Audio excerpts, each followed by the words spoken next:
अस्सलाम वालेकुम, खुश आमदीद। भली करे आया जी आया नू वशत बखैर रागले। नया दिन के साथ मैं हूँ सैयद फैसल करीम और मैं हूँ महक असलम। नया दिन है, नई सुबह, नया अज़्म है, बहुत सारी नई नई खबरें हैं, नए मौज़ूआत हैं, नए नए टॉपिक्स हैं आज जिन पर हमने बात करनी है। आपके लिए नेक तमन्नाएं हैं, दुआएं हैं, और इसके अलावा जो आज हम दिन के आगाज़ पर अच्छी बात आपसे करने वाले हैं वो अच्छी बात भी आपके लिए, बिकॉज़ आपको पता है हम दिन के आगाज़ पर अच्छी बात इसलिए करते हैं क्योंकि दिन के शुरू में मेरा ये मानना है कि कुछ भी अच्छा हो या बुरा हो, पूरा दिन उसका इम्पैक्ट रहता ज़रूर है। तो आज की अच्छी बात यह है कि अपनी ज़ात में एक ऐसा इंसान ढूंढिए जिसे सिर्फ अपने लिए ही नहीं बल्कि दूसरों के लिए भी जीना आता हो। मतलब आपको ज़्यादा सेल्फिश नहीं होना चाहिए। आपको सिर्फ ये नहीं सोचना चाहिए कि मैं कर लूँ, मेरे लिए हो जाए, मुझे मिल जाए, सिर्फ मैं ही मैं हूँ, ऐसा मत सोचें। सामने वाले की ज़ात भी एग्जिस्ट करती है और उसके एग्जिस्टेंस के हवाले से थोड़ा सा सोचना बनता है। बकौले शायर है लोग वही जहां में अच्छे आते हैं जो काम दूसरों के। आप ये कहना चाहती थी? तो चलें अब आपको बताते हैं कि आज शो में क्या कुछ है। आज ऐसे कैलीग्राफी आर्टिस्ट से आपको मिलवाएंगे जिन्होंने कुरान करीम के नुस्खों को हाथ से लिखा है। अब इन्होंने कहाँ हदिया ये किया है, ये भी बड़ी उनके लिए मुबारक चीज़ है, तो इस पे आज हम बात करेंगे। अच्छा जी, इसके अलावा क्रिकेट की दुनिया का भी हम रुख करेंगे। T20 वर्ल्ड कप सेमीफाइनल की दौड़ में आर पार की जंग है। आज शाहीनों को करना होगा जनूबी अफ्रीका का शिकार। फतह की सूरत में उम्मीदें रहेंगी बरकरार, शिकस्त हुई तो इवेंट से बाहर हो जाएंगे, जो हमें बिल्कुल बर्दाश्त नहीं है भाई। तो आज प्रोग्राम में हम इस पे तफसीलन बात करेंगे और इसके अलावा हम दुआ भी करेंगे कि अल्लाह करे हम जीत जाए। पूरे पाकिस्तान में मेरे ख्याल से कुछ बंदों में जिनमें होप है, उनमें से एक महक असलम प्रेजेंट। ठीक है, आगे चल के मिक्स मार्शल आर्ट्स फाइटर ईमान खान से आपकी मुलाकात कराएंगे जिन्होंने ब्रॉन्ज मेडल जीतकर पाकिस्तान का सर फख्र से बुलंद किया है और आज वो महक को आगे ट्रेनिंग देंगी। जी, मैं देखूंगी कि किस तरह, क्योंकि कल फैसल जब मुझे सिखा रहे हैं तो मैंने कहा यार मतलब मुझसे तो एक मक्खी नहीं मारी जाती। किसी को मुक्का मारना, किसी को पंच करना, आपको मारना नहीं, आपको डिफेंड करना है अपने आप को। मतलब कुछ भी सीखना ना मेरे लिए बहुत मुश्किल है। मतलब लड़कियां शायद नाजुक होती है इसलिए सीख नहीं पाती, लेकिन ये हमारी आयरन लेडी हैं भाई, इनसे आपकी मुलाकात आज हमने करवानी है। इसके अलावा पोलियो एक मूजी मरज है जिससे बचाव का वाहिद जरिया वैक्सीन है। कोयटा में आगाही के लिए नुमाइश मुनक्किद की गई है। आज हम प्रोग्राम में इस पर भी बात करेंगे। इस पर बात करना बेहद ज़रूरी है। हमने हमेशा इस पर बात की है क्योंकि पोलियो के 2 कतरे आपके बच्चे की ज़िंदगी और उसका जो मुस्तकबिल है उसको महफूज कर सकते हैं। अब आपने हाँ या ना में जवाब देना है। क्या आपको पता है कि आपका हफ्ता कैसा रहेगा? नहीं। क्या आपको पता है कि आपकी किस्मत कैसे रहेगी? नहीं, लेकिन मैं दुआ कर सकती हूँ। तो आपको भी नहीं पता तो आज हमारा शो जरूर देखिए क्योंकि आज हम किस्मत के सितारे क्या कह रहे हैं वो भी आपको बताएंगे। इसके अलावा वक्त कम, इंतहाई कम और मुकाबला सख्त, इंतहाई सख्त, इस सब पे बात करेंगे। स्पोर्ट तजियाकार सीनियर साहब अब्दुल माजिद भट्टी साहब हमें ज्वाइन कर चुके हैं। भट्टी साहब अस्सलाम वालेकुम, सुबह बखैर। उम्मीद करते हैं खैरियत से होंगे। पाकिस्तान साउथ अफ्रीका की तो सर बाद में बात करते हैं, ये थोड़ा और मज़े का हो जाता अगर कल हमारे लिए एक नतीजा आ जाता, लेकिन वो नहीं आया। गो के बारिश भी आई, गो के बांग्लादेशी बैट्समैन अच्छा भी खेले, लेकिन फिर हुआ ये कि इंडिया रेंज सुप्रीम। एक बार फिर इंडिया ने मैच जीत लिया है और हमारा अगर तो कोई चांस था भी आउटराइट तो वो भी बहुत कम हो गया। भट्टी साहब जी, वालेकुम अस्सलाम फैसल और महक, आप दोनों को भी सुबह खैर। देखें, अब दिल को बहलाने के लिए गालिब ये ख्याल अच्छा। अब हम दूसरी टीमों को या तो कोस रहे हैं या उनको बद्दुआएं दे रहे हैं, लेकिन देखें बॉटम लाइन तो ये है कि हमने इतनी बुरी क्रिकेट खेली है। खासतौर पर वो जो जिम्बाब्वे का मैच था उसमें पाकिस्तान टीम इतना खराब खेली अपने मकाम और मर्तबे के एतबार से कि अब हम दूसरी टीमों पर नजरें लगाए बैठे हैं। ठीक है, कल बांग्लादेश अच्छा खेली, लेकिन वो मेरे ख्याल में लिटन दास जब तक मौजूद थे, आप देखें उनकी जो 60 रन की इनिंग्स थी, उनके आउट होने के बाद एकदम से फिर भारत हमलावर हुआ और वो मैच फिर बांग्लादेश 5 रन से हार गया। मैच अच्छा हुआ, लेकिन हम चूंकि अपनी क्रिकेट पे फोकस है, अपने मैच पर फोकस है, हमने इस टीम से एक्सपेक्टेशंस बहुत ज्यादा रख ली थी। फिर टीम मैनेजमेंट, चूंकि टीम जीती हुई आ रही थी तो वो किसी को खातिर में नहीं ला रही थी। अब आप देखें एकदम से जो क्रिटिसिज्म हुआ है उस पे अब टीम मैनेजमेंट भी परेशान है, क्रिकेट बोर्ड भी परेशान है, खिलाड़ी भी यकीनी तौर पर परेशान होंगे। लेकिन एज ए पाकिस्तानी हमारी दुआ है कि चले अब सेमीफाइनल में जाना तो दूसरों के हाथ में है। एटलीस्ट हम आखिरी 2 मैच तो जीत जाए ताकि टूर्नामेंट में एक अच्छा फिनिश करें कि चले पाकिस्तान ने 5 में से 3 मैच जीते, सेमीफाइनल खेलना ना खेलना ये तो फिर किस्मत का भी हाथ है और हमारी बुरी परफॉर्मेंस का भी अमल दखल है इसमें। सही, ठीक है। अच्छा भट्टी साहब, मुझे ये बताएं कि फ़खर जमान की जगह हारिस को शामिल किया गया है, टीम का हिस्सा बनाया गया है, ये डिसीजन आप कैसा देखते हैं? देखिए मुझे समझ में नहीं आ रहा कि एक रिजर्व विकेट कीपर जो ट्रेवलिंग रिजर्व था पाकिस्तान टीम के साथ, उसको रिप्लेस किया गया है एक बैट्समैन या एक ओपनर के साथ। या तो फिर पाकिस्तान की क्रिकेट खत्म हो गई है कि अब पाकिस्तान के पास टैलेंट नहीं। कोई बैट्समैन है नहीं कि हमने हारिस को खिला दिया। हारिस को हमने जो T20 और वनडे होम ग्राउंड पर इंग्लैंड के खिलाफ और वेस्ट इंडीज के खिलाफ खिलाया, वो बेचारा वहां भी स्ट्रगल करता रहा। खुदा ना खास्ता आज उसको हम मैच खिलाते हैं और वो परफॉर्म नहीं करता, तो ऐसे ना हो कि उस पर बच्चे का कैरियर जो है वो दांव पे लग जाए।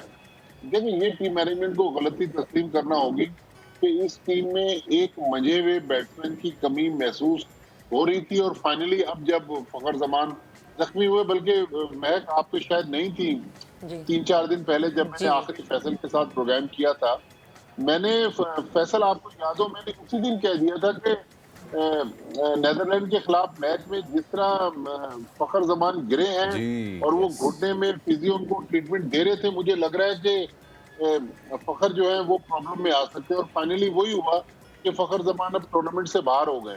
तो हम जो कई 100 किलोमीटर दूर बैठे हुए ये बातें देख रहे हैं और समझ रहे हैं, मेरे ख्याल में पाकिस्तान क्रिकेट बोर्ड इस टूर्नामेंट के बाद जहां टीम की परफॉर्मेंस का पोस्टमार्टम करेगा, मेरे ख्याल में पाकिस्तान टीम के हवाले से, पाकिस्तान टीम के मेडिकल के हवाले से जो मसाइल रहे हमें पिछले 4-5 महीने में, शाहीन आफरीदी के बारे में कहा गया कि शाहीन आफरीदी की ट्रीटमेंट लेट शुरू की गई, फिर शाहीन आफरीदी जब आए तो वो फुली फिट नहीं थे, रिदम उनको नहीं था, रिदम उनके पास नहीं था, और अब फखर जमान जिस तरह अनफिट हुए, मेरे ख्याल में पाकिस्तान के मेडिकल कमीशन और खासतौर पर जो टीम डॉक्टर है उन पर सवाल उठते हैं। लेकिन किसी बैट्समैन को एक विकेट कीपर बैट्समैन से रिप्लेस करना, ये मेरे ख्याल में ज्यादती है। भट्टी साहब ज्यादती तो और भी बहुत सारी हुई हैं ज्यादतियाँ, और वो ऐसे कि अगर आप मेरा थोड़ा सा क्वेश्चन लंबा होगा, और वो ये कि आप कंपैरिजन ड्रॉ करें।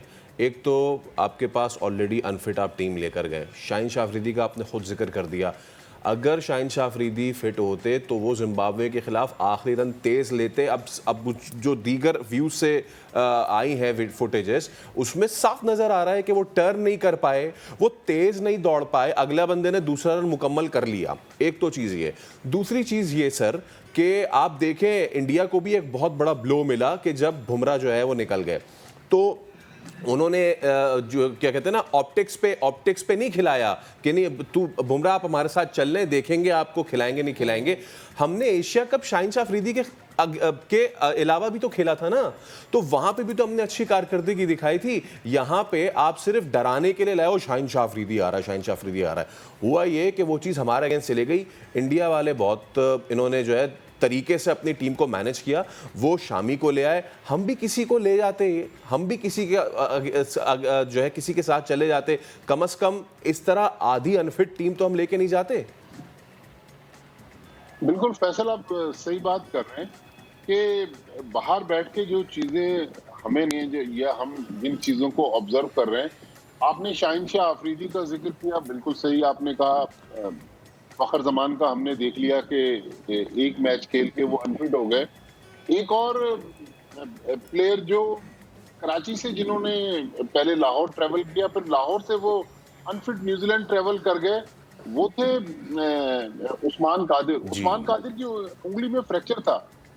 देखिए साउथ अफ्रीका का एक प्लेयर है डॉसन, अगर आपको याद हो उनकी भी उंगली में फ्रैक्चर था, उन्होंने टूर्नामेंट खेलने से इनकार कर दिया कि मेरे कैरियर में मसाइल हो सकते हैं। जब दुनिया की दूसरी टीमें इन चीजों को सोचती हैं तो हम अनफिट प्लेयर को एज ए लायबिलिटी लेके साथ चलते हैं। इसीलिए मैंने कहा ना कि पाकिस्तान क्रिकेट बोर्ड का जो मेडिकल कमीशन है, हमने कुछ महीने पहले या साल डेढ़ पहले डॉक्टर सोहेल सलीम, जो पाकिस्तान क्रिकेट बोर्ड के मेडिकल कमीशन के चीफ थे, जो कोरोना का इंसिडेंट हुआ था कराची के एक 5 स्टार होटल में, उसमें उनको कुर्बानी का बकरा बनाया और उनकी 15-16 साल की जो सर्विसेज थी उनको हमने उनसे इस्तीफा ले लिया और नौकरी से निकाल दिया। अब हमने एक ऑस्ट्रेलिया से डॉक्टर मंगवाया है, उस डॉक्टर को आप देख लें कि वो अनफिट प्लेयरों को ट्रेवल करवा रहे हैं। कभी वो कहते हैं कि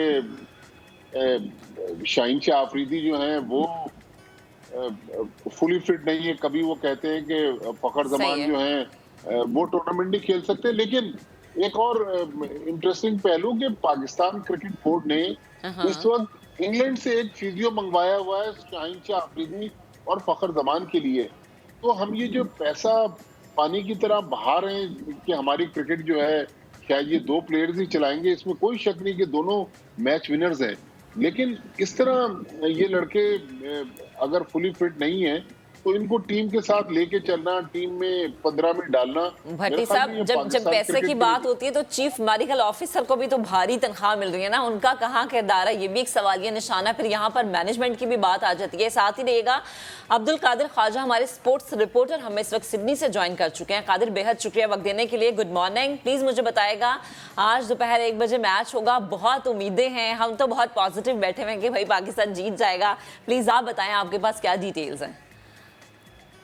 देखिए, अब तो आपने अपनी फेस सेविंग के लिए मैचेस खेलने हैं। अब आपका कोई फायदा नहीं है सेमीफाइनल तक रसाई हासिल करने के लिए, क्योंकि कल तक जो था वो चांस था कि जब बारिश हो रही थी एडिलेड में और वहां पर जो है वो भारत का मैच चल रहा था बांग्लादेश के साथ, तो बांग्लादेश को शुरू के ओवर्स में उन्होंने, आपको पता है, 7 ओवर में 66 रन स्कोर कर लिए थे, 17 रन आगे थे डीएलएस से। और इसी वजह से जो है वो फिर भारत प्रेशराइज हुआ, भारत के देखने में भी आया, अंपायर के साथ शकीबुल हसन के भी हुआ। तो ये चीजें हम उस वक्त तक सोच रहे थे कि हम खुशदिल शाह को एंटर करेंगे अगर इंडिया हारता है तो अब जो है वो ये चीज है कि बांग्लादेश चूंकि हार चुका है और भारत आगे आ गया है, तो पाकिस्तान के लिए फेस सेविंग का मैच है साउथ अफ्रीका के साथ, और उसके साथ साथ मोहम्मद हारिस की रिप्लेसमेंट हो गई है। मैंने गुज़श्ता रोज जो अपना गेम सेट मैच है उसमें बताया था, ये खबर दी थी कि मोहम्मद हारिस का जो है वो रिप्लेसमेंट हो रही है फखर जमान के साथ, और उनका टेक्निकल कमेटी की तरफ जा चुका है जिसकी आज अप्रूवल आ गई है। तो मोहम्मद हारिस जो है वो अभी प्लेइंग 11 में उनको शामिल करने का इम्कान है। अलबत्ता गुज़श्ता रोज जो था वो खुशदिल शाह का भी चल रहा था, लेकिन खुशदिल शाह जो है वो मुकम्मल तौर पर अभी नेट में प्रैक्टिस करते हुए दिखाई दी है। Qadir please talk us through ये हारिस की जो इंक्लूजन है, मुझे थोड़ा बताइए। आपने उनको खेलते हुए भी देखा था पीएसएल में भी, और उसके बाद भी उन्हें टीम में किस स्पॉट पे डालेंगे, उनसे क्या एक्सपेक्टेशन है? उनको कुछ कहा होगा ना कि हम तुमसे ये चाह रहे हैं, ये चाह रहे हैं, क्या कराएंगे उनसे? पिंच हिटिंग कराएंगे उनसे, इनिंग्स बिल्ड कराएंगे, मैच्योर उनको खेलने का क्या है उनका रोल टीम में भाई आज? देखिए, उनका जो रोल पीएसएल में हमने देखा है वो ओपनर के तौर पर देखा है। वो कामरान अकमल को रिप्लेस करके आए थे एज ए ओपनर, और उन्होंने ओपन इनिंग में आके अच्छी इनिंग जो है वो खेली थी दायरे में। अब अगर बात करें यहाँ पर ओपनिंग की, तो यहाँ पर तो बाबर और रिजवान किसी को ओपन करने आने दे ही नहीं सकते, क्योंकि फखर जमान का चांस नहीं लेते वो ओपन आने के लिए, तो वो जगह नहीं छोड़ सकते अपनी। वो ऊपर 2 जगह कंफर्म है, उसके नीचे आप ये देखिए कि शान मसूद है, फिर उसके नीचे जो फखर अब जो है फखर को रिप्लेस किया है विकेट कीपर बैटर के साथ, तो वो भी समझ नहीं आती है। या तो मोहम्मद रिजवान जो है वो फील्डिंग करें और मोहम्मद हारिस जो है वो कीपिंग करें। मुझे लगता है कि आज जो है वो थोड़ी सी ओपनिंग में हो सकता है शफल की जाए मोहम्मद हारिस की वजह से, क्योंकि काफी लाडले हैं मोहम्मद हारिस, और इनको जो है वो हम ट्रैवल भी करवा रहे हैं, टीम के साथ लेकर चल रहे हैं। सिर्फ जो है वो जो है मुझे जहाँ तक खबर मिली थी, सरफराज अहमद को बैक करने के लिए, उनको पीछे करने के लिए, बैक फुट पे करने के लिए मोहम्मद हारिस को इन किया गया है। तो हमने ये खबर भी दी थी मुल्तान में। तो अब ये देखें कि ये सिनेरियो है कि ये टीम का चीज है और कॉम्बिनेशन है कि अभी तक पाकिस्तान इस वक्त जो वर्ल्ड कप में मैचेस खेल रहा है उसमें अभी तक बैटिंग कॉम्बिनेशन ही सेट नहीं हो सका इनका प्लेइंग 11 का। ऊपर सिर्फ सेट है कि ओपनिंग का पता है हमें बाबर रिजवान ने आना है, फिर नीचे आपको किसी का भी नहीं पता। नीचे से हो सकता है शाहनवाज धानी या मोहम्मद वसीम जूनियर या शाहीन शाह अफरीदी, वांडा नवाजी। तो ये चीजें जो है वो हमें सोचनी चाहिए कि जो प्रॉपर बैटर हैं, जो हमारे प्रॉपर जो मिडिल ऑर्डर बैटर हैं, उनको उनके नंबर्स बता दिए जाएं, उनको उनकी जिम्मेदारियां बता दी जाएं। ये तो कादिर, ये तो अगर होना था तो ये तो पहले होना था ना। लेकिन वही बात, इसको मतलब मैं 5वीं 6ठी मरतबा इस बात को रो रहा हूँ कि भाई एक मरतबा होता है, 2 मरतबा होता है कि आप ऊपर किसी लोअर ऑर्डर को भेज दें और वो आपको मैच जिता दे, लेकिन हमने तो उसको ना पल्ले से बांध के रख लिया कि भाई अब तुम चलेंगे ऐसे ही।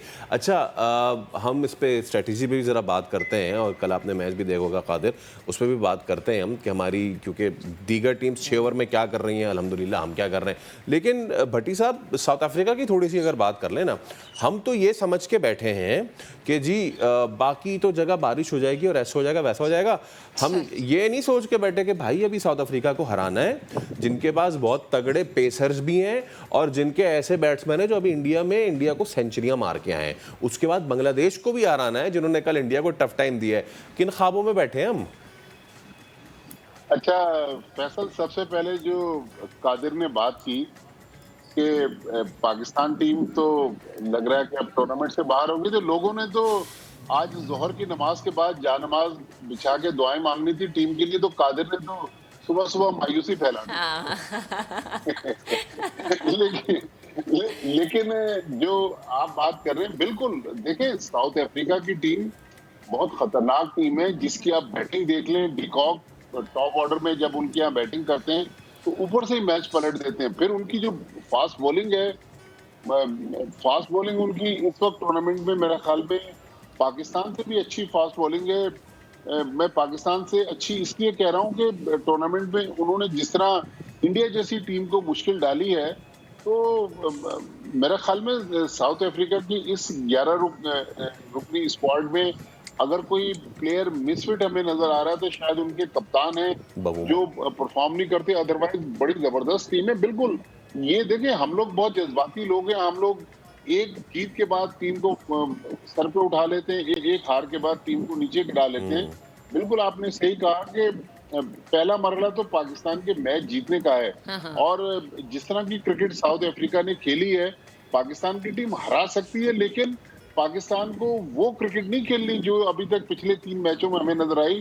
पाकिस्तान को एक आउट ऑफ द बॉक्स जाके कुछ नई चीजें भी करनी होंगी और ऐसी परफॉर्मेंस देनी होगी जिसकी वजह से जो पिछले दो हफ्ते से क्रिटिसिज्म हो रहा है इस टीम के ऊपर, जब से पाकिस्तान इंडिया से आ रहा है, हालांकि लास्ट बॉल पे हारा था, लेकिन हमारे लोग हार बर्दाश्त नहीं कर सकते। तो पाकिस्तान की टीम बुरा खेली है, टीम की स्ट्रेटेजी बहुत बुरी थी, टीम की सिलेक्शन में बहुत बड़ी खामियां थी। मेरे ख्याल में जो महक ने बात की, बिल्कुल वही बात है कि पाकिस्तान की टीम की तो अकाउंटेबिलिटी होनी चाहिए, लेकिन पाकिस्तान क्रिकेट बोर्ड का जो मेडिकल कमीशन है, डॉक्टर नजीब सुमरो, जो all the way from Australia, जिनको हमने बुलवाया और अपने प्लेयर्स को उनके सामने रखा, और आज हमारे प्लेयर्स जिस तरह फिटनेस के मसाइल से दो चार हैं। देखिए, डॉक्टर का काम इलाज के अलावा रीहैब का मसला या प्लेयरों को गाइड करना, प्लेयरों को अच्छे मशवरे देना, ये भी डॉक्टर के मशवरों में शामिल होता था। लेकिन डॉक्टर नजीब सुमरो, मुझे तो सबसे पहले ये एतराज है कि वो लाहौर में जो हाई परफॉर्मेंस सेंटर है जहां उनकी ड्यूटी है, वहां क्यों बैठ नहीं रहे। वो मुसलसल पिछले 8-9 महीने से पाकिस्तान टीम के साथ ट्रेवल कर रहे हैं, पाकिस्तान क्रिकेट बोर्ड की जो 5 स्टार लग्जरी है उसको एंजॉय कर रहे हैं। तो मेरे ख्याल में आजकल का हाईटेक दौर है, अगर किसी प्लेयर की रिपोर्ट डॉक्टर ने देखनी है, मंगवानी है, तो वो ऑनलाइन भी मंगवा सकता है। बिल्कुल। पाकिस्तान क्रिकेट बोर्ड के मेडिकल ऑफिसर को टीम के साथ ट्रेवल करना और ये मसाइल सामने आना, मेरा ख्याल में ये अलार्मिंग सिचुएशन है हमारे सिस्टम के लिए। बिल्कुल भट्टी साहब, आप दुरुस्त कह रहे हैं। कादिर, आपकी तरफ आती हूँ। अच्छा, मुझे बताएं कि आप सिडनी में मौजूद हैं, किसी ऑफिशियल से आपकी बात हुई या फिर बाकी जो जर्नलिस्ट वहाँ पर हमारे मौजूद हैं, जाहिर सी बात है गपशप तो होती होगी आपकी, तो आप लोगों की एक अपनी राय क्या बनती है? जैसे कि भट्टी साहब भी कह रहे हैं कि हमारे मैनेजमेंट के इशू हैं, हमारी सिलेक्शन के इशू हैं, हमारी स्ट्रेटेजी का बड़ा इशू है कि हम प्लानिंग के साथ मैदान में नहीं उतरते। तो जो बाकी जर्नलिस्ट हैं उनकी राय क्या है? देखिए, बिल्कुल बाकी जर्नलिस्ट की भी यही सेम राय है और उनका भी यही कहना था। जब डॉक्टर नजीब सुमरो ने कल ऐलान किया प्रेस कॉन्फ्रेंस में, तो मेरा तो दिल ही नहीं किया सवाल करने का उनको, क्योंकि उनसे कोई फायदा ही नहीं है। जब भी उनको फोन करो या मैसेज करो पूछने के लिए, तो उनका यही कहना होता है कि मैं जो है वो पाकिस्तान क्रिकेट बोर्ड मीडिया से पूछ के आपको बताऊंगा। तो मेरे ऐसे बंदे को फायदा नहीं होता सवाल करने का। और उनसे हमने बात भी की, तो ये आप ये देखें कि डॉक्टर नजीब सुमरो जो पाकिस्तान टीम के साथ है, काफी महीनों से साथ है। आप ये देखें 1.5-2 महीने शहीन शाह अफरीदी को साथ लेकर घूमते रहे। फिर इनको ख्याल आया कि लंदन में जो है वो रिहैब होगा। फिर उसके बाद फखर जमान की इंजरी मैं आपको बताऊं, इनका फिजियो के साथ जो है वो जराए बताते हैं कि रिफ्ट चल रही है, अच्छा। इनकी फिजियो के साथ नहीं बनती, क्लिप के साथ।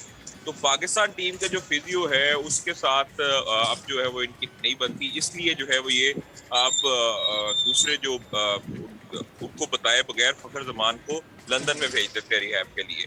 तो ये चीजें जब आपस में टीम के अंदर इनके साथ होंगी, चीफ मेडिकल ऑफिसर की फिजियो के साथ नहीं बनती, उनको बताएंगे नहीं। उन्होंने कंप्लेन भी की थी टीम मैनेजमेंट के साथ, टीम मैनेजर को कंप्लेन भी की थी कि डॉक्टर साहब मुझे बताते नहीं है प्लेयर्स के साथ क्या इंजरी है, क्या है। ये तो उनको जो है वो बाहर भेज देते हैं। कादिर वही वाली बात है कि जो जीत होती है वो अंडर द कारपेट सारी चीज़ें स्वीप कर देती है, लेकिन जब हारना शुरू करते हैं वो भी ऐसी हार, तो फिर ऐसी ऐसी चीज़ें हमारे सामने आती हैं जो हम कभी सोच भी नहीं सकते थे। कादिर बहुत शुक्रिया, you are live with us from Sydney. और भट्टी साहब आपका भी बहुत शुक्रिया। बहुत लग रहा है उन लड़कों के लिए जो जान जो है दे रहे हैं टीम के लिए, जिनमें नसीम शाह हैं, जिनमें स्पेशली हारिस रऊफ। हम चाहते थे कि हम उनके हवाले से बात करें, क्या उन्होंने अपने आप को निखारा है, लेकिन सबसे ज़्यादा बुरा हारिस रऊफ के लिए लग रहा है, जो कि बड़ा ज़बरदस्त कर रहा है। जनाब अब जरा जंगल के बादशाह की बात कर लेते हैं, जिसे पालने का शौक पैदा हुआ कराची के एक नौजवान को। वैसे आपको पसंद है जानवर? जी बिल्कुल। और जंगल के इंसान खुद एक जानवर है। जंगल का बादशाह माशरती जानवर है, इंसान खुद एक बादशाह है। नहीं, वैसे जंगल का बादशाह पसंद है जी। लायंस फीलाइन फैमिली किसको पसंद नहीं है? हाँ, ये देखना है कि अगर आपने इनको रखना है तो इसके लिए लाइसेंसिंग बहुत जरूरी है। इसके जो लॉज है पाकिस्तान में उसको आपने फॉलो करना है भाई। अच्छा जी, ये जो शख्सियत है, ये जो कराची के नौजवान है, इनके पास एक दो नहीं बल्कि दर्जन भर शेर और चीते मौजूद हैं, और बंगाल टाइगर भी और वाइट टाइगर भी, साउथ अफ्रीकन। अच्छा जी, सबसे बड़ा पाकिस्तान का सबसे बड़ा वाइट साइबेरियन लायन, ये तवज्जो का मरकज़ बना हुआ है, अपने आप में एक स्पेक्टिकल है। ये हमारे नुमाइंदे खिजर आजम ने खुद भी ये देखा, अरब रिपोर्ट की सूरत में आपको भी दिखाएंगे।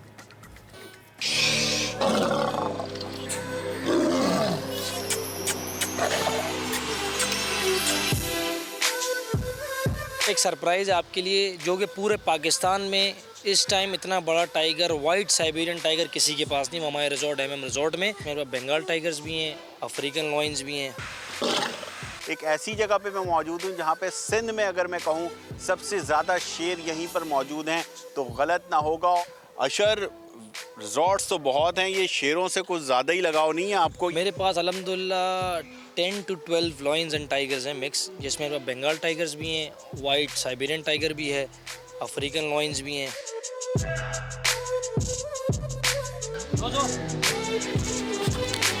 मेरा नाम योजो रखा हुआ, ये बंगाल टाइगर है। ये मैंने छोटा सा इंपोर्ट करवाया था, उसके बाद मैंने पाला, ये यहीं फार्म पे मैंने पाला और ये माशाल्लाह यहीं पे बड़ा हुआ। अच्छा, जब छोटा होता है तो काफ़ी ज़्यादा इन्वॉल्व रहते हैं, अब थोड़ा दूर दूर हैं? बिल्कुल नहीं, दूर नहीं हो अभी, बस वो जब खेलता है तो खेल कूद में कपड़े वगैरह ख़राब होते हैं और कुछ नहीं। जब छोटा था मैंने छोटे से पाला इसको, बिल्कुल शुरू से इन्वॉल्व ही रखा है इसको, जब इतना टेम है माशाल्लाह।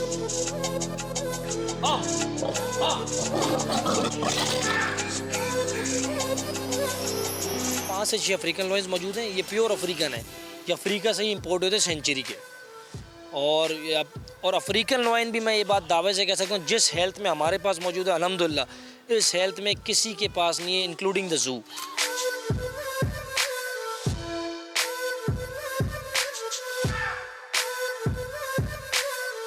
एक सरप्राइज़ आपके लिए, जो कि पूरे पाकिस्तान में इस टाइम इतना बड़ा टाइगर, वाइट साइबेरियन टाइगर किसी के पास नहीं। वो हमारे रिजॉर्ट MM रिजॉर्ट में। साइबेरियन से तो ध्यान में ये आता है कि ठंडे इलाकों का ये बिल्कुल ठंडे इलाकों का होता है, लेकिन जब एटमॉस्फेयर में आ जाता है तो आपको पता है एटमॉस्फेयर में वो सेट हो ही जाता है। लेकिन गर्मियों में इसके लिए थोड़ी सी, पर हम लोग जो है यहाँ पे हमने AC लगाए हुए अंदर रूम्स में, इसके चिलर लगाए हुए और बर्फ़ की सीलें वगैरह हम यहाँ पे रखते हैं, प्रॉपर इसको वो टेम्परेचर देते हैं। आप ये दावा कर रहे हैं कि इस वक्त पाकिस्तान में सबसे बड़ा वाइट साइबेरियन टाइगर आपके पास है? बिल्कुल, वाइट टाइगर, सब साइबेरियन टाइगर इतना बड़ा साइज है किसी के पास नहीं है पूरे पाकिस्तान। अच्छा, तो क्या है इसका लेंथ कितनी है, हाइट कितनी है, एज कितनी है, थोड़ा सा बताएं। ये बिल्कुल यंग है अभी, ये 4 इयर्स का है। 4 साल का है? ये 4 साल का है, क्योंकि जो बिग कैट्स की एज होती है वो मैक्सिमम 20-22 ईयर्स होती है। ये अभी यंग है, बिल्कुल 4 साल का, और 4 साल की एज में इतना बड़ा साइज़ किसी के पास नहीं है अभी ऑल ओवर द पाकिस्तान। और इसमें सबसे ख़ास बात ये है कि इसकी ब्लू आइज़ हैं, ये वाइट साइबेरियन टाइगर है विद ब्लू आइज। नायाब होते हैं, बहुत कम है, किसी के पास नहीं है, जिनके पास हैं उनके पास ब्लू आइज नहीं है। नायाब की आपने बात की, अभी एक नायाब नस्ल का जो कि अफसोस के साथ हमें बात करना चाहिए, वाइट लायन जो है वो कराची जू में ज़िंदगी की बात आ गया। बिल्कुल ये केयर उस तरह से नहीं की गई। जो जू कीपर्स हैं उन्होंने केयर नहीं करी, वो ख़राब हो गया, पहले बीमार रहा बीच में बहुत दिन, प्रॉपर डॉक्टर्स ने चेकअप नहीं किया उसका। नीचे वाला तबका जो जू कीपर्स हैं वो उस तरह से ख्याल नहीं करते जिस तरह करना चाहिए। जिस तरह आपने हमारे एनिमल्स की हेल्थ देखी है माशाल्लाह कैसे हो रहा है।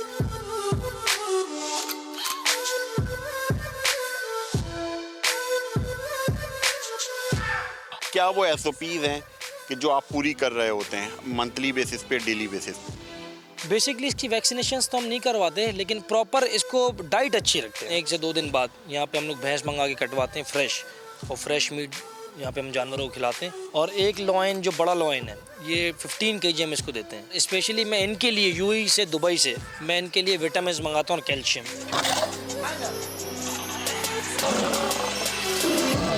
ब्रीडिंग वगैरह भी करवाते हैं आप? माशाल्लाह एक हमारे रिजॉर्ट है जहाँ पे ब्रीडिंग हो रही है ऑल ओवर द सिंध, और किसी के पास ब्रीडिंग नहीं हो रही। और जानवर ब्रीड करता ही जब है जब वो एटमॉस्फेयर से सेटिस्फाई होता है, खुश होता है। हमारे पास अफ्रीकन लॉयंस की भी अल्हम्दुलिल्लाह ब्रीडिंग हो रही है, साइबेरियन टाइगर की ब्रीडिंग हो रही है, बंगाल टाइगर्स की ब्रीडिंग हो रही है, और जितने जानवर हैं सबकी अल्हम्दुलिल्लाह ब्रीडिंग हमारे पास हो रही है। आज हमने आपको दिखाया पाकिस्तान का सबसे बड़ा जो है वो साइबेरियन टाइगर दिखाया। इसके अलावा हमने आपको दिखाया जो बंगाल टाइगर है वो दिखाया, और इसके साथ साथ हमने आपको जो अफ्रीकन लायन है वो दिखाया। आगे बढ़ते हैं। 37 साल के major Syed Ali Zarbukhari Huntington chorea नामी दिमाग के ख़तरनाक मरज में मुब्तला हैं। इस बीमारी ने उनसे ठीक बोलने, चलने फिरने और काम करने की तमाम सलाहियतें जो हैं वो छीन ली हैं। बुढ़ापे का सहारा समझे जाने वाले जवान बेटे को अब उनकी वालिदा एक नन्हे बच्चे की तरह ट्रीट कर रही हैं। पहले हम आपको आयशा ताकि लाहौर से रिपोर्ट दिखाते हैं, देन हम इस पे डिस्कशन करेंगे। माँ समझ सकती अपनी औलाद को।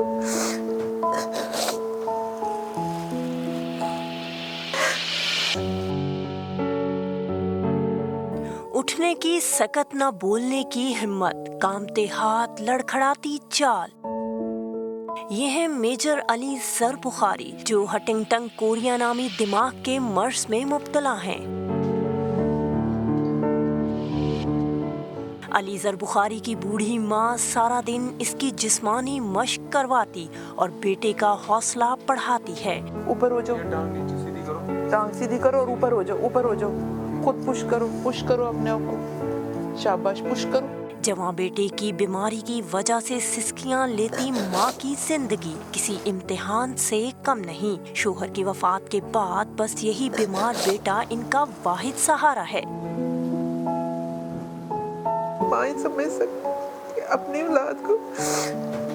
मेरा बेटा, इसने मेरा सहारा बनना था इस उम्र में, उसके लिए मुझे सब कुछ करना पड़ रहा है।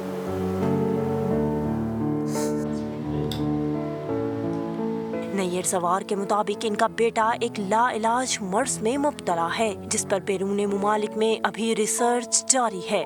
दुनिया में, डॉक्टरों में, साइंसेस में तो इम्पॉसिबल है, अल्लाह के लिए तो कुछ भी इम्पॉसिबल नहीं। मैं बस इसी चीज़ को लेके अब तक चल रही हूँ। वालदा के मुताबिक अली को घर से बाहर ले जाना भी किसी इम्तिहान से कम नहीं। मुआशरती रवैयों और सहूलियात के फकदान ने अली को बिस्तर तक ही महदूद कर दिया है। बुढ़ापे के बाइस नातवा कंधे जहां जवान बेटे को सहारा दिए हुए हैं, वहीं बहिम्मत माँ अली के जल्द तंदुरुस्त हो जाने और अच्छे दिन लौट आने की उम्मीद भी रखती हैं। कैमरामैन ज़ीशान यूसुफ के साथ आयशा अता, समा, लाहौर। रिपोर्ट आपको दिखाई। इसी पर बात करने के लिए डॉक्टर खावर बशीर हमें ज्वाइन कर चुके हैं, उन्हें शामिल गुफ्तगू करते हैं। डॉक्टर साहब बेहद शुक्रिया वक्त देने के लिए। Good morning. जिस बीमारी का हम जिक्र करें, मैं चाहूँगी कि पहले हमें ज़रा इसका बैकग्राउंड आप बताएगा कि ये बीमारी जो है ये बेसिकली क्या है। ये एक ऐसा मरज़ जिसका इलाज अभी तक दरियाफ्त नहीं हुआ। 2022 में हम रह रहे हैं, इतनी तरक्की साइंस कर चुका है, लेकिन इस बीमारी का अभी तक कोई इलाज नहीं है।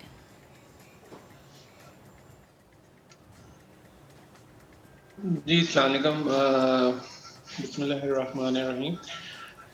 आपकी बात सही है, अभी तक सो फार इस बीमारी का इलाज नहीं है। और दूसरी चीज़ जो इम्पोर्टेंट है वो ये है कि ये इनहेरिट होती है बीमारी, एक जनरेशन से दूसरी जनरेशन तक। एंड इसके ऊपर साइंटिफिक प्रोग्रेस तो काफ़ी हो रही है, बहुत सारी डिफरेंट मोडालिटीज टेस्ट हो रही हैं, लेकिन अभी तक कोई एक, जैसे कहते हैं ना, कंक्लूसिव किस्म की कोई मेडिसिन या कोई एक कोई जो ट्रीटमेंट मेथड है ना, वो अभी तक फाइनलाइज नहीं हो सका। Although we know कि वो ultimately it has to be gene repair therapy coupled with stem cell and a few other modalities also are going to be used in it, लेकिन अभी तक किसी एक में, जिसे कहते हैं, वो break through success achieve नहीं हो सका। Okay. तो so far it is like ला इलाज किस्म का वो मर्ज है। और मैं जो इनको ट्रीट करने की कोशिश कर रहा हूँ वो बेसिकली मल्टीफोल्ड है। आप समझ लें कि किसी हद तक मैं जीन एक्सप्रेशन को अल्टर करने की कोशिश कर रहा हूँ कि वो वापस यूथफुल स्टेट पे चला जाए, सो दैट वो जो असल में ना एक प्रोटीन इनके दिमाग में बहुत ज़्यादा बन रही है जो कि टाइमली क्लियर नहीं हो पाती, जिसकी वजह से कि न्यूरॉन्स डिस्ट्रॉय हो जाते हैं या डीजनरेट कर जाते हैं। यानी कि डॉक्टर साहब मैं सही एक आम आदमी को अगर समझाया जाए तो ये एक दिमागी बीमारी है, डीजनरेशन है, अंदर जो हमारे खलिए हैं, जो न्यूरॉन्स हैं, उनको ये अफेक्ट करती है, जिस वजह से बॉडी प्रॉपर फंक्शन नहीं कर पाती। डॉक्टर साहब आपने कहा कि ये मौरूसी भी है, हेरिडिटरी भी है, तो खुदा न खास्ता इनमें ये कैसे आ गई? क्या इनकी कोई फैमिली हिस्ट्री है या क्या है? इनकी फैमिली में है, इनके फादर को थी। अच्छा। हाँ, इनके फादर को थी और ही actually died because of that. लेकिन वो काफी late stage of his life पे वो वेंट अवे। लेकिन ये अब इनको ज्यादा जल्दी शुरू हुई है कंपेयर टू हिज फादर। अच्छा। और ये सक्सेसिवली ज्यादा हो सकती है क्योंकि ये नस्ल दर नस्ल जाती है तो ये इसका एक्सप्रेशन नॉर्मली थोड़ा सा जल्दी होना शुरू हो जाता है बीमारी का। अच्छा बट लेट्स होप, बिकॉज मैं तो आई एम कॉन्फिडेंट कि कोई ना कोई इसका रिजल्ट जो है, रिजल्ट से मुराद मेरी रिसर्च का रिजल्ट कोई ना कोई पॉजिटिव इंशाल्लाह ताला hopefully with the next few year आ जाएगा। और तब तक वी आर ट्राइंग कि हम किसी तरह इसके ब्रेन को डिटॉक्सिफाई कर सकें फ्रॉम द हंटिंगटन प्रोटीन जो कि ब्रेन में जमा हो रही है। अच्छा डॉक्टर साहब, यानी माजरत डॉक्टर साहब मैं आपको रोक रही हूँ, एक तो ये एक अपनी बात मुकम्मल कीजिएगा, सेकंड आप मेरा सवाल भी ले लीजिएगा। यानी अगर आपकी फैमिली में आपके फादर, आपकी मदर या आपके फॉर फादर में किसी को भी है तो ये आपको किसी भी एज में डायग्नोज हो सकती है?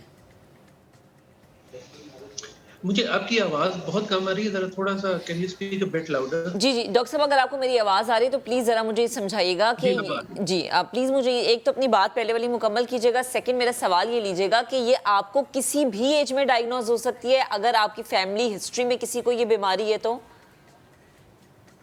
हाँ जी, एक्चुअली तो डायग्नोज तो किसी भी टाइम पे हो सकती है, लेकिन पहले तो खैर मेथड्स नहीं थे इतने अच्छे डायग्नोसिस के लिए, अब तो खैर अर्ली डायग्नोसिस इज पॉसिबल। और दूसरी चीज ये है कि जो मैं बात पहले वाली कर रहा था, मैं सिर्फ बात ये कर रहा था, उसको मैं मुकम्मल किए देता हूँ जी। What we need right now, मतलब जो जिसकी सबसे ज्यादा जरूरत है, specially to help those patients जो कि इस बीमारी में ऑलरेडी मुब्तला हैं, वो ये है कि किसी तरह से ब्रेन को डिटॉक्सिफाई किया जा सके उस हंटिंगटन प्रोटीन से जो गैर जरूरी तौर पर उसके अंदर जमा हो रही होती है। That is something that I would request, अगर मतलब दुनिया में कोई लोग इस तरह इस पे कुछ काम कर रहे हैं, and if anybody has had some success, क्योंकि मैंने ये काफी एक्सटेंसिवली रिसर्च भी किया इसके लिए, और I could not come across anything जिससे कि आई कुड से कि डिटॉक्सिफाई कर देंगे, बिकॉज अगर डिटॉक्सिफिकेशन हो सके तो ये बीमारी रोकी जा सकती है। ऑल राइट, हम उम्मीद करते हैं ये उसका 100% ट्रीटमेंट नहीं जी, हम उम्मीद करते हैं कि ये जो आपने दुनिया के किसी भी कोने में कोई भी एक्सपर्ट अगर ये सुन रहा है, दिमाग में जो एक्स्ट्रा प्रोटीन जो है बन रहा है और वो डिटॉक्सिफाई नहीं हो पा रहा है, और अगर किसी के पास इसका कोई भी रिसर्च है या फिर इलाज है या फिर anything, please feel free to contact, क्योंकि एक ऐसी बीमारी है जिसमें आपने देखा कि वो बिल्कुल जो है चलने फिरने की सलाहियत ही नहीं है। और फिर जब आप कहते हैं ना जवान बेटा, तो आप माँ से पूछे कि वो जवान बेटा कितनी उम्मीदें होता है किसी भी माँ के लिए। डॉक्टर साहब बेहद सूरत सी खबर आपके साथ शेयर करते हैं। कुरान करीम की मोहब्बत में सरशार रावलपिंडी की कैलीग्राफी आर्टिस्ट अमारा अफशीन, जिन्होंने अपने हाथों से कुरान पाक के 2 नुस्खे लिखे हैं, इन नुस्खों को अमारा की ख्वाहिश के मुताबिक मस्जिद नबवी सल्लल्लाहु अलैहि वसल्लम में हदिया किया गया है। अमारा अफशीन को 50 से ज़ायद कौमी और बैनुल अक़वामी अवार्ड्स, सर्टिफिकेट्स और मेडल से नवाजा गया है। इतनी ही खुशनसीबी की बात है कि जो आप काम करें वो हदिया जो है वो कहाँ किया जाए। तो आर्टिस्ट अमारा अफशीन हमारे साथ मौजूद हैं। अमारा अस्सलाम वालेकुम, बहुत शुक्रिया आप तशरीफ़ लाई और हमारे तरफ से सबसे पहले तो मुबारकबाद कबूल कीजिए। इससे बड़ी सादत की कोई बात ही नहीं हो सकती कि आपका लिखा हुआ हदिया हो मदीने में। तो कैसा महसूस कर रही हैं आप? वालेकुम अस्सलाम रहमतुल्लाहि बरकातुहू। सबसे पहले आप सबका बहुत बहुत शुक्रिया कि आपने मुझे अपने प्रोग्राम में जो है वो इनवाइट किया। ऑब्वियसली मेरे लिए ये बहुत बड़ी खुशकिस्मती है कि अल्लाह ताला ने मुझे कुरान पाक लिखने की तौफ़ीक दी और जो लिखा अल्लाह ताला ने मुझे वहाँ पर मदीना शरीफ, मस्जिदुल हरम और मस्जिद नबवी सल्लल्लाहु अलैहि वसल्लम दोनों जगह पर अपने दोनों कुरान पाक जो है हदिया करने की तौफ़ीक अता फ़रमाई। तो ये मैं समझती हूँ मेरे लिए, मेरे माँ बाप के लिए, और मैं अगर एज ए पाकिस्तानी नेशन की बेटी की हैसियत से कहूँ तो ये बहुत बड़ी खुशकिस्मती है कि अल्लाह ताला ने ये दोनों कुरान पाक जो है मैं मस्जिदुल हरम और मस्जिद नबवी सल्लल्लाहु अलैहि वसल्लम में मुझे हदिया करने की तौफ़ीक अता फ़रमाई। ठीक है, अच्छा हमारा मुझे बताएं कि ये कुरान पाक के 2 खूबसूरत नुस्खे, ज़ाहिर सी बात है ये बड़ा मेहनत वाला काम भी है और एहतियात वाला काम भी है। मतलब अगर मैं ये कह दूँ कि सेंसिटिव है तो ये गलत नहीं होगा। तो कितना इसने टाइम कितना लिया, कितने टाइम फ्रेम में आपने ये चीज़ मुकम्मल की? सबसे पहले मैंने अपना कुरान पाक जो पहला कलमी नुस्खा लिखा था वो मैंने तकरीबन 1 साल के अरसे में लिखा था। और जो पाकिस्तान में एक रिकॉर्ड भी था, किसी भी फ़ीमेल ने उस टाइम पर एक इतने कम अरसे में कुरान पाक नहीं लिखा था। तो शुरू में तो मैं एक पारा जो है वो 1 महीने में भी ख़त्म करती थी। जब लास्ट डेज़ आ गए तो मैंने 2 दिन में भी 1 पारा जो है वो कंप्लीट किया है अल्हम्दुलिल्लाह। फिर इसी तरह जब मैं उम्रा करने गई तो मैंने सेकंड जो कलमी अपना कुरानी नुस्खा है वो मैंने वहीं पर बैठकर जो है उसको लिखने का आगाज़ किया और बहुत सा हिस्सा जो है वो मैंने मस्जिदुल हरम, मस्जिद नबवी सल्लल्लाहु अलैहि वसल्लम और ताइफ में और मुख्तलिफ़ जितनी भी ज़ियारत मकामात हैं वहाँ पर लिखा। ख़ास तौर पर जो गारे हिरा में जब पहली वही नाजिल हुई थी सूरह अलक़ की इब्तिदाई 5 आयात, तो मैंने वहीं पर बैठकर वही आयात जो है वो गारे हिरा में लिखी और उसको कुरान पाक का हिस्सा बनाया अल्हम्दुलिल्लाह। जबले रहमत हो गई, इसके अलावा हतीम जो कि कुरान खाना काबा का हिस्सा है, वहाँ पर नफल पढ़ना इतना मुश्किल होता है। तो दुआ की थी कि अल्लाह ताला मुझे कुरान पाक जो है यहाँ लिखने की भी तौफ़ीक अता फ़रमा। और ये मेरे लिए बहुत बड़ी खुशकिस्मती है कि मैंने हतीम के अंदर भी जो है वो कुरान पाक जो है वो बैठ कर लिखा अल्हम्दुलिल्लाह। और इसी तरह फिर मस्जिद नबवी सल्लल्लाहु अलैहि वसल्लम में और सफ़ा, मरवा, मुज़दलिफ़ा, जितनी भी जगहों पे फिर मैं ज़ियारत करने जाती थी वहाँ पर लिखा। इवन के जहाँ पे सूरह फ़तह नाज़िल हुई थी मैंने वहीं पर बैठ कर सूरह फ़तह जो है वो लिखी। फिर इसके अलावा ताइफ में जहाँ रसूलुल्लाह सल्लल्लाहु अलैहि वसल्लम के साथ वो वाक़या पेश आया और जहाँ पर उन्होंने आराम फरमाया, उस जगह पर भी बैठकर अल्लाह ताला ने मुझे तौफ़ीक दी कि मैंने कुरान पाक जो है वहाँ पर बैठकर जो है वो लिखा अल्हम्दुलिल्लाह। और आब ज़मज़म के साथ जो है वो उसको तहरीर किया था, उसमें स्याही में शामिल किया था। बहुत ज़बरदस्त बात है हमारा मुझे ये बताइए, आप ये कैलीग्राफी कब से कर रही हैं, कितना अर्सा गया आपको करते हुए? ये वैसे तो बचपन से ही मैं अल्लाह ताला के मुख्तलिफ़ नाम जो हैं वो मुख्तलिफ़ अंदाज़ में लिखती थी, लेकिन मुझे मालूम नहीं था कि मेरे अंदर जो है ये एक अल्लाह ताला ने एक आर्ट जो है वो हुनर की शक्ल में मुझे अता किया है। स्टडीज़ पर ही फोकस था। स्टडीज़ के बाद जो है वो मैं इस फील्ड में आई। मैंने पहला कुरान पाक लिखा, फिर दूसरा लिखा, फिर दूसरा कुरान पाक जब मैंने लिखा तो उसके बाद फिर मैंने सोचा क्यों ना इस काम को जो है वो अपनी ज़ात तक ही ना रखा जाए बल्कि दुनिया तक भी इसको पहुंचाया जाए। फिर मैंने इसको सिखाना भी जो है वो शुरू किया और अल्हम्दुलिल्लाह ऑल ओवर द वर्ल्ड जो है वो मैं 3000 से ज़ायद ख़वातीन को जो है वो ख़ताती सिखा भी चुकी हूँ अल्हम्दुलिल्लाह। ग्रेट, माशाल्लाह। और बस इसी तरह फिर ये सिलसिला आगे से आगे चलता गया अल्हम्दुलिल्लाह। ज़बरदस्त। अच्छा हमारा अब नेक्स्ट आपका क्या प्लान है आगे? हम क्या देखेंगे कि माशाल्लाह से इतना ज़बरदस्त काम तो आप पहले कर ही चुके हैं, फिर सिखा भी नहीं है। ये एक दिया होता है ना जो दूसरे दिए से रोशन हो जाता है और फिर ये रोशनी फैलती रहती है। हाँ, आप सिखा भी रही हैं, तो अब आगे नेक्स्ट फर्दर क्या है, क्या किस चीज़ पे काम कर रही हैं आप? अभी मैं अपना अल्हम्दुलिल्लाह तीसरा कुरान पाक अपने हाथ से लिख रही हूँ, और ये चूँकि बड़े साइज़ का कुरान पाक है और उसमें टर्किश आर्ट जो है वो शामिल किया गया है, और तकरीबन उसके एक पेज को तैयार करने में 3 से 4 दिन जो हैं वो लग जाते हैं। तो वो मेरा आजकल जो है वो उस पे मेरा सारा फोकस है कि मेरा तीसरा कुरान पाक जो है वो मुकम्मल हो जाए। इसके अलावा मैं अपनी मुख्तलिफ पेंटिंग्स और कैलीग्राफीज़ जो हैं वो फ़न पारे वगैरह बनाती रहती हूँ, और इसकी पाकिस्तान में भी और मुख्तलिफ वर्चुअली जो है मुख्तलिफ ममालिक में मैं जो है एग्ज़िबिशन्स करवाती हूँ इन फ़न पारों की। तो इसी वजह से तकरीबन 50 से ज़ायद ममालिक से मुझे अब तक जो हैं वो अवार्ड्स और सर्टिफिकेट्स वगैरह मेरे काम के हवाले से मुझे मिल चुके हैं अल्हम्दुलिल्लाह। और हम आपको ऑल द बेस्ट विश करते हैं। अल्लाह ताला आपके जो अल्लाह ने आपको एक आर्ट दिया है, जो सलाहियत दी है, अता की है, अल्लाह ताला उसमें वुसअत अता करे, और इसी तरह आप जो है ये काम करती रहें, अपने वालिदैन के लिए सरमाया इफ्तिखार बनती रहें, और इसी तरह ये खूबसूरत काम करती रहें। बहुत शुक्रिया हमारे थी। अब ज़रा आगे बढ़ते हैं जी। यूटिलिटी स्टोर्स कॉरपोरेशन नया हुक्मनामा है ख़रीदारों के लिए, लेकिन ये नया हुक्मनामा मुश्किल बन गया है। क्यों? वो इसलिए क्योंकि ख़रीदार अब अपना शनाख्ती कार्ड नंबर जो है 5566 पर डायल करके एक UTP वसूल करेगा, और शनाख्ती कार्ड के साथ इसे दिखाकर फिर उसे सस्ता आटा मिलेगा, घी मिलेगा और चीनी जो है वो ख़रीद सकेगा, विच इज़ वेरी डिफ़िकल्ट भैया। आप मतलब लाइक वैसे ही लंबी लाइनें होती हैं यूटिलिटी स्टोर्स के बाहर फैसल, तो ये बड़ा मुश्किल भी है। बहरहाल इस शर्त से ख़रीदारों के लिए क्या क्या मुश्किलात हैं और ख़रीदार जो हैं इस पर कितने नाला नज़र आते हैं, खुर्शीद आलम ने रिपोर्ट तैयार की, आपको दिखाते हैं। यूटिलिटी स्टोर से सब्सिडाइज्ड रेट पर आटा, घी और चीनी हासिल करने के लिए अब आपको अपना शनाख्ती कार्ड नंबर 5566 पर SMS करना होगा। उसके बाद आपको एक OTP मिलेगा, यानी वन टाइम कोड। उसको दिखाने के बाद ही आपको ये अशिया यूटिलिटी स्टोर से मिल सकेंगी। लेकिन बहुत सी शिकायत लोगों की आई हैं कि उनको कोड मौसूल नहीं हो रहा, या बहुत से लोगों को SMS करना ही नहीं आता। तो ख़रीदारों की क्या परेशानी है, ये हम मालूम करेंगे यूटिलिटी स्टोर्स पर आए हुए ख़रीदारों से। आपके पास एक कोड आएगा, तब आपको मिलेगा सामान, जैसे चीनी, घी और आटा है। जी, मुश्किल नहीं होगी बाद में? तो सब अभी एक आदमी पढ़ा लिखा नहीं, उसको नहीं मिलेगा। एक आदमी पढ़ा लिखा होता है, एक आदमी जब सारे ही थोड़े पढ़े लिखे थोड़ी है, सब जट आदमी है, मजदूर आदमी है। हमारे SMS किया था, वो आ गया आपके पास कोड? आपके नहीं, मेरे पास वो कोड नहीं आया।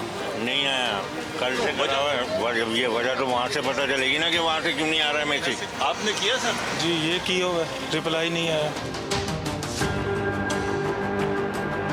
सर आपको आ गया मैसेज? जी मेरे को मैसेज आ गया, ये मेरे मोबाइल पे मैसेज वहाँ से आ गया कि 2 किलो घी और 1 चीनी का पैकेट ये लिया है मैंने। और ये जो शैम्पू वगैरह ये तो ज़बरदस्ती देते हैं ये। अब ये चीज़ गरीबों के लिए अगर इन्होंने ये किया है तो मेरे को गवर्नमेंट से यही है कि ये 500 रुपये की चीज़ बोलते हैं और लो। किसी के पास मैसेज आते हैं, किसी के पास नहीं आता है। अब ऐसे लोग आ जाते हैं जिनके पास मोबाइल नहीं है सर, उनके लिए परेशानी है। जो अनएजुकेटेड लोग हैं तो मतलब उनको कैसे बेचारे वो कैसे सरवाइव करेंगे, मतलब किस तरह लेंगे चीज़ें। अख्तर साहब ये बताइए कि आपके स्टोर में जो ख़रीदार आते हैं सब्सिडाइज्ड अशिया लेने के लिए, तो वो क्या शिकायत करते हैं कि वो OTP उनके पास नहीं आ रहा, या क्या? क्योंकि इस तरह की कुछ कंप्लेंट्स आई हैं ख़रीदारों की, क्या कहना चाहेंगे? पहले एक OTP सिस्टम गवर्नमेंट ने शुरू किया था, तो उसमें मुश्किलात आ रही थी कि मैसेज लेट आने की वजह से आवाम को मुश्किलात होती थी।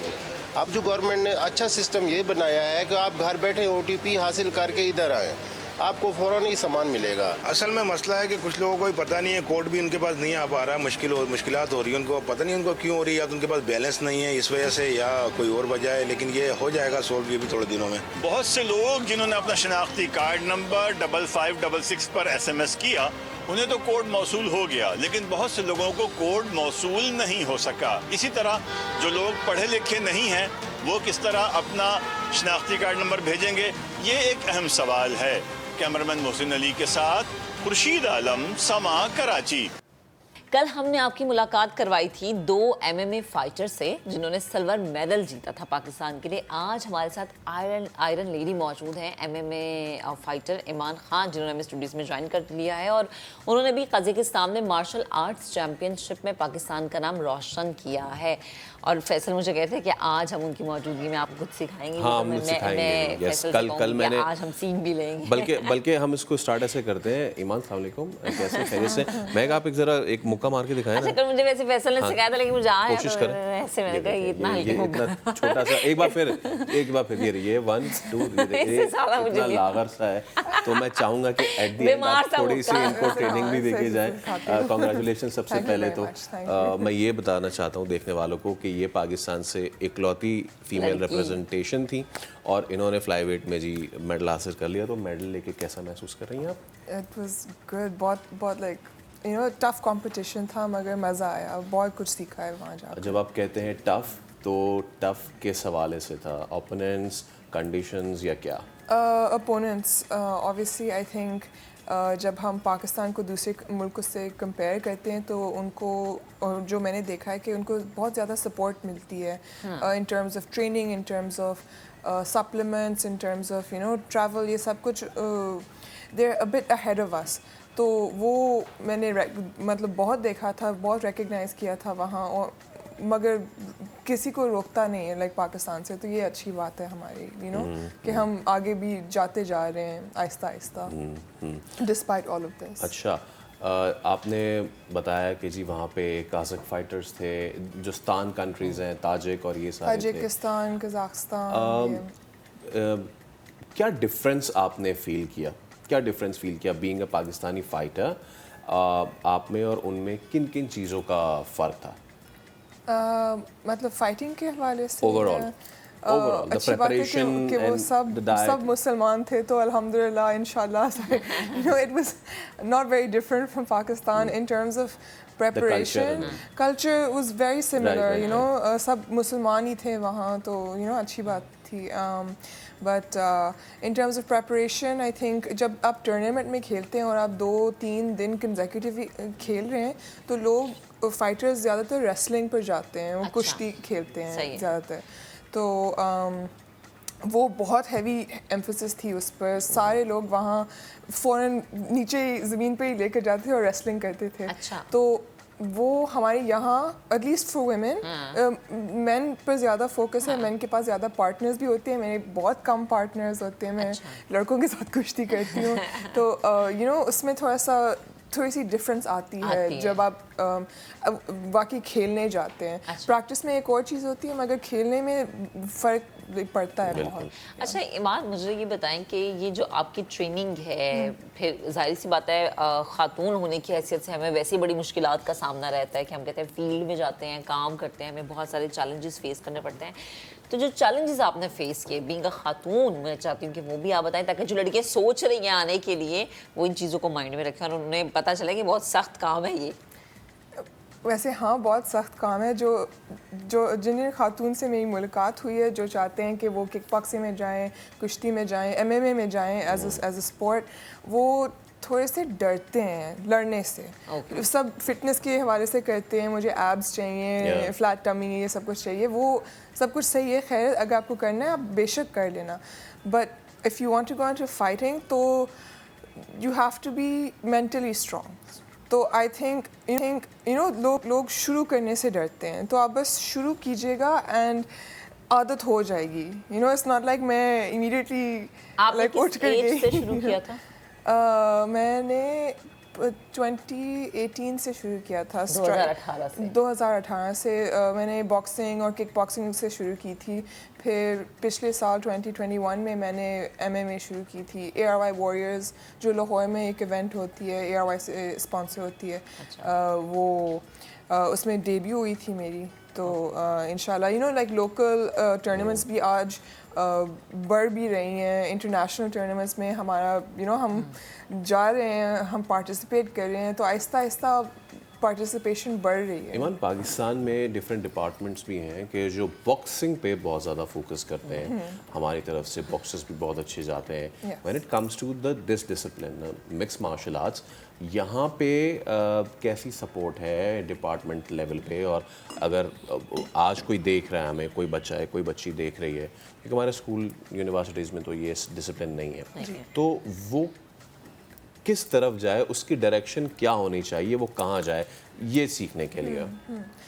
सो आई थिंक एज पाकिस्तानीज हम बहुत खुश होते हैं जब हमारे खिलाड़ियों जाकर जीत जाते हैं, मगर जब वो नहीं जीते और वो कोशिश कर रहे हैं ना, जैसे हम कोशिश कर रहे हैं, तो उनको इतना ज़्यादा मतलब हम इंटेंशन नहीं देते।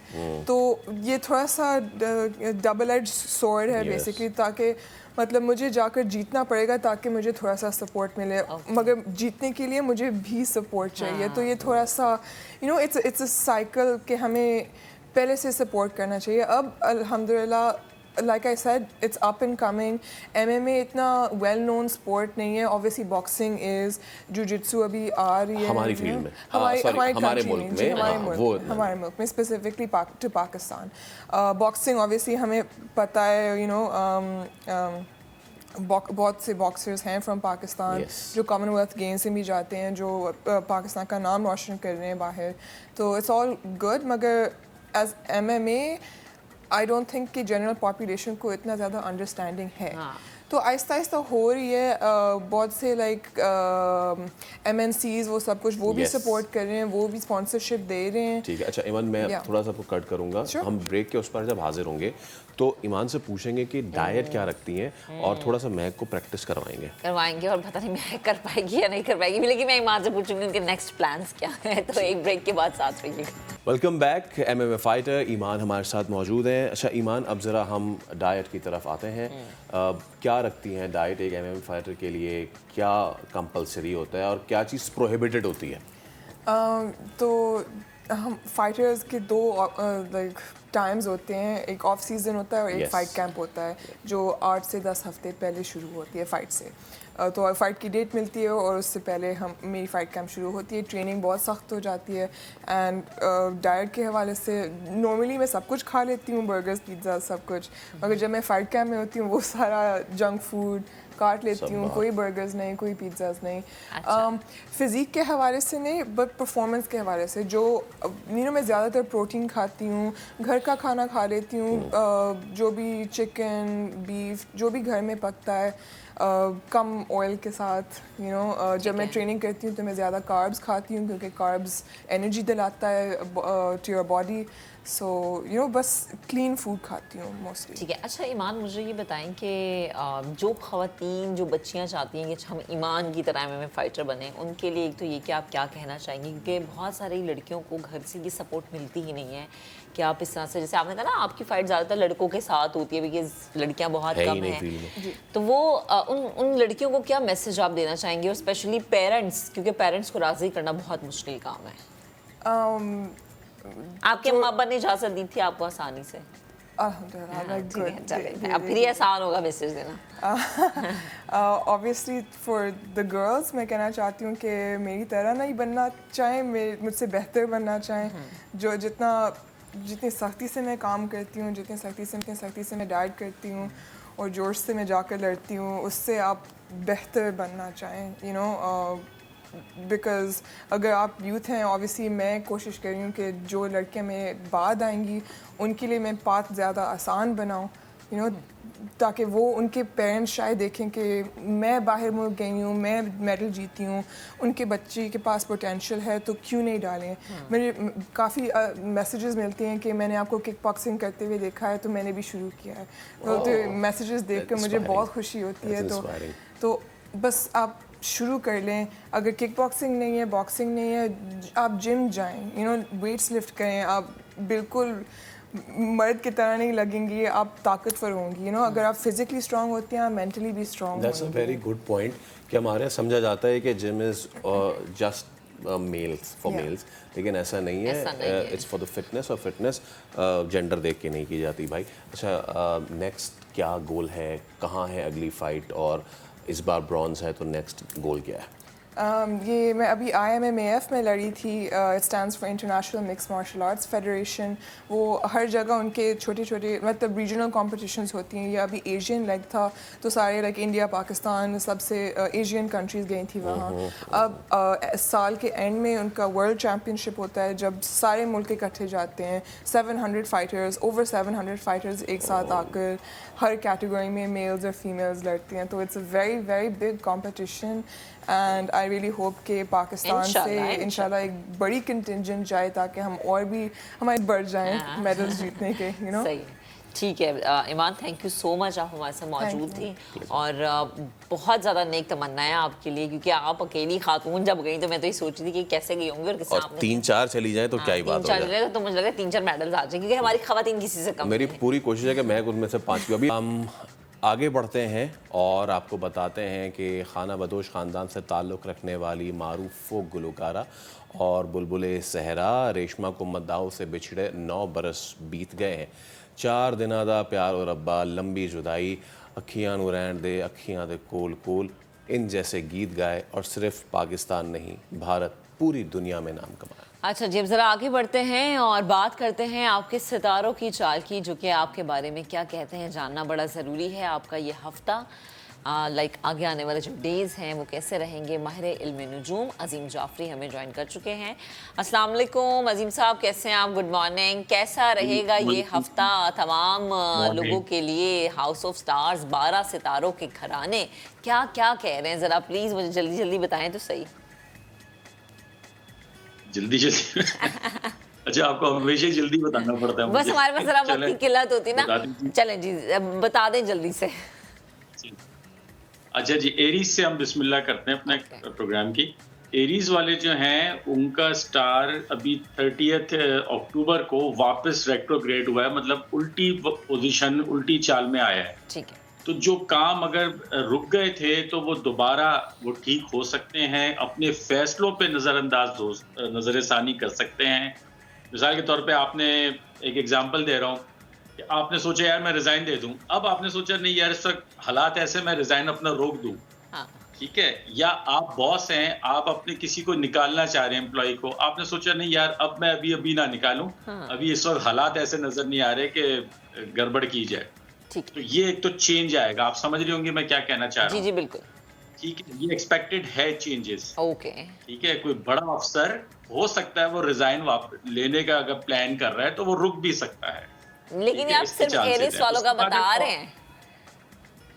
जी, एरीज जो है ना, एरीज का जो होता है वो प्लैनेट होता है मार्स जो होता है ना, एग्रेशन, फौजी, ठीक है ना, पुलिस, ये जितने फोर्सेस के होते हैं ये मार्स से रिलेटेड होते हैं। जंगजू, जंग का सितारा। अच्छा जी, उसके बाद हम आएंगे टॉरस पे। टॉरस वालों का जो है ना वो अभी 6th हाउस में गया हुआ है, थोड़ा सा मजा नहीं आ रहा। तो वो कंबस्ट भी है, हुरूब भी है टॉरस वालों का, तो वो हुरूब की वजह से भी उनको मजा नहीं आ रहा, तो बस चल ही रहा है बस। ठीक है, बस ये है कि उनका बेस्ट रेमेडी है कि वो एवरी फ्राइडे ना चूटियों को चीनी डालते रहे, किसी गरीब को जो अफोर्ड नहीं कर सकता उसको चीनी दिला दिया करें फ्राइडे के फ्राइडे। ठीक है। उसके बाद बारी है जी जेमिनाई वालों की। जेमिनाई वाले भी कंबस्ट यानी गुरूब भी चल रहे हैं सितारा, अपना भी उनका बेशक 5th में गया हुआ मगर 11 नवंबर से 6 में जा रहा है, थोड़ा सा काम में मसरूफ हो जाएंगे। नॉर्मली ठीक है, ना अच्छे में ना बुरे में। ओके। उसके बाद बारी है जनाब कैंसर वालों की। कैंसर वालों का 7th हाउस में सैटर्न बैठा हुआ है, कामों में डिलेज पेंडिंग चले आ रहे हैं, मगर कुछ भी है समहाउ उनकी रिस्पेक्ट में कोई कमी नहीं आई है, उनकी शान और शौकत में, उनके रहन सहन में, लाइफ स्टाइल में कोई उनका फर्क नहीं पड़ा है, वो अपना चल रहा है, वो चलता रहेगा। हाँ, इनको प्रॉब्लम अगर खुदा ना करे जरा केयरफुल टाइम होगा जनवरी की मिड से नेक्स्ट ईयर। उसके बाद बारी है जनाब लियो वालों की। वो अपना आजकल उनका सितारा 15 अक्टूबर टू 15 नवंबर खराब पोजीशन में, थोड़ा सा केयरफुली फैसले करें, जो भी आप करना चाह रहे हैं, ड्राइव कर रहे हैं तो बहुत मोहतात होकर करें, कोई पेपर साइन एग्रीमेंट कर रहे हैं तो बहुत 2-3 दफा पढ़ के करें। उसके बाद बारी है विर्गो वालों की। विर्गो वालों का 3rd हाउस में जाने वाला है 11 नवंबर को, अभी 2nd हाउस में फाइनेंशियली गेन्स होंगी, मगर जितनी एक्सपेक्टेड है उतनी नहीं होंगी, बस काम चलता रहेगा अभी उनका। ठीक है, ऐसा कोई परेशानी की बात नहीं है। हाँ गुस्सा चिड़चिड़ापन में इजाफा रहेगा। अच्छा। उसके बाद बारी है जनाब लिब्रा वालों की। लिब्रा वालों का वीनस अपने घर में है, बेशक गुरूब है मगर ठीक है, पहले से निस्बत बेहतर है और आहिस्ता आहिस्ता थोड़ा सा अभी कह लें कि अब निकलेगा उनका सितारा, मगर अभी नवंबर क्योंकि गुरूब ही है तो वो बस चलता रहेगा काम।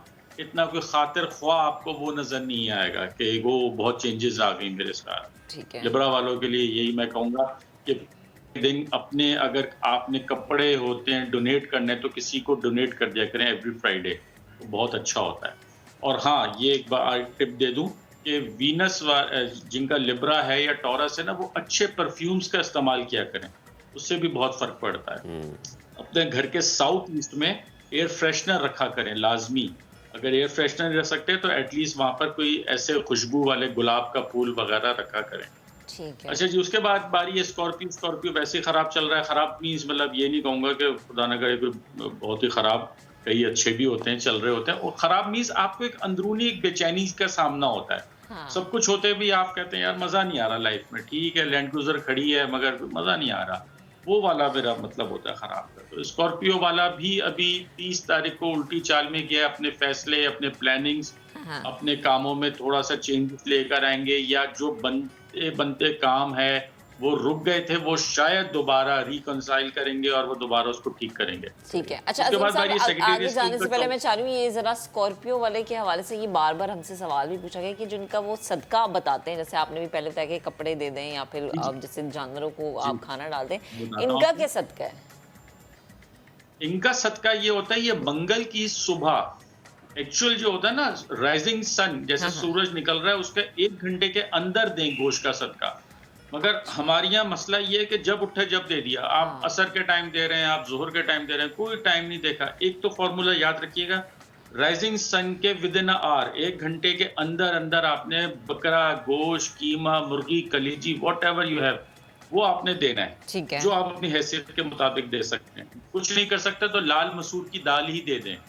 ठीक है। अच्छा, इवन कि मैं ये भी लोगों को अक्सर मैं अपने क्लाइंट्स को कहता हूँ आप ब्लड डोनेट करने जाते हैं तो वो भी मंगल के दिन जाएं, कोशिश करें अर्ली मॉर्निंग, नंबर 1। अच्छा, फिर दूसरा ये कि इनके घर में साउथ का जो एरिया होता है, नॉर्थ ईस्ट वेस्ट साउथ का जो एरिया होता है शुमाल का, उसमें सॉरी शुमाल तो नॉर्थ हो गया, साउथ का जो एरिया होता है उसमें इनको चाहिए कोई रेड बल्ब लगा के 0 का वो रखा करें। ठीक है, तो बहुत इनको फायदा होगा। और उधर कोई क्लटर वगैरह ना करें, मतलब कोई स्टोर बनाया हुआ है, कोई फालतू चीजें रखी हुई हैं वो ना रखा करें।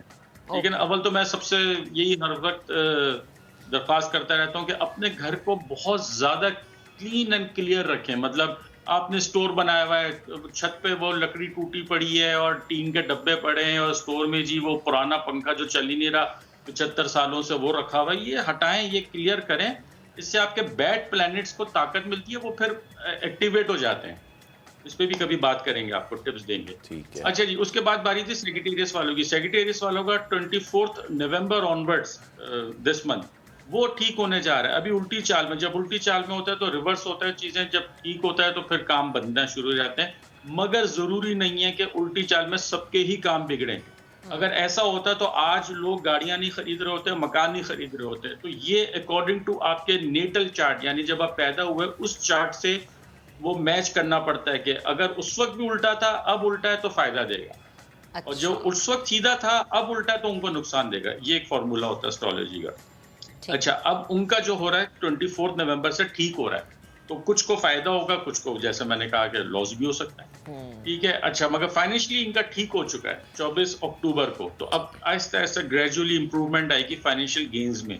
जो पैसों के मामले में थोड़ी रुकावट थी वो सही होगी। कैप्रिकॉर्न का जो बारी है, कैप्रिकॉर्न ऑलरेडी 24 अक्टूबर को ठीक हो चुका है। तो अब उनके जो रिवर्स गियर लगा था वो सीधा फर्स्ट गियर में गाड़ी चलती है। तो अब को देखा है उसका जरा तेज हो जाती है, फिर सेकंड, थर्ड, फोर्थ अब उनका चल पड़ा है काम। उसके बाद बारी एक्यूरियस, एक्यूरियस का भी सही है, मगर अभी इनके 12th हाउस में सैटर्न है, थोड़ा सा बर्डन है, थोड़ा सा दबाव है। ठीक है, एक्स्ट्रा मतलब एक्स्ट्रा ऑर्डिनरी एक्सपेंडिचर्स का सामना है काफी अरसे से, 2020 से। वो जाके तकरीबन जनवरी मिड से थोड़ा सा बेटरमेंट आएगी। लास्ट में बारी है पाइसेस वालों की, 24 नवंबर से ठीक होने जा रहा है। मगर अगर आप अपने घर के नॉर्थ ईस्ट पे येलो कलर के कोई चीज है तो वो हटा दें, ग्रीनरी ज्यादा लेकर आए। ग्रीनरी, अगर येलो कर्टन पड़े, कोई ब्राउन कर्टन पड़े, वो रिमूव कर दें। कोई डस्टबिन है, कोई मॉप है, कोई शू रैक है, वो वहाँ से खुदारा वहाँ से 9 पीस से अपने बिल्कुल सफाया कर दें और फिर आप में लाइफ में चेंजेस देखें। ठीक है। अच्छा, आप जाते जाते सिर्फ ये बता दें, टीम के सितारे क्या कह रहे हैं भाई? किसके? पाकिस्तानी टीम, हमारी टीम शाहीनों के। नहीं, इनके सितारे कुछ नहीं पता होते, इनके सितारे फोनों पे चल रहे होते हैं। बहुत शुक्रिया मेरी बात मैं समझ गया, थैंक यू सो मच। तो फिर आज के शो से इतना ही दीजिए इजाज़त। अब आपसे मुलाकात होगी कल। दुआ में याद रखें हमें भी और हमारी टीम को भी। 1 बजे मैच है, क्या पता कब हमारे बी पॉजिटिव, इंशाल्लाह हम जीत जाएंगे। और कल हम अपने प्रोग्राम में बात करेंगे जुम्मे के मुबारक दिन पे कि देखा हम जीत गए। तो अपना ख्याल रखिएगा, दुआओं में याद रखिएगा। अल्लाह हाफिज़।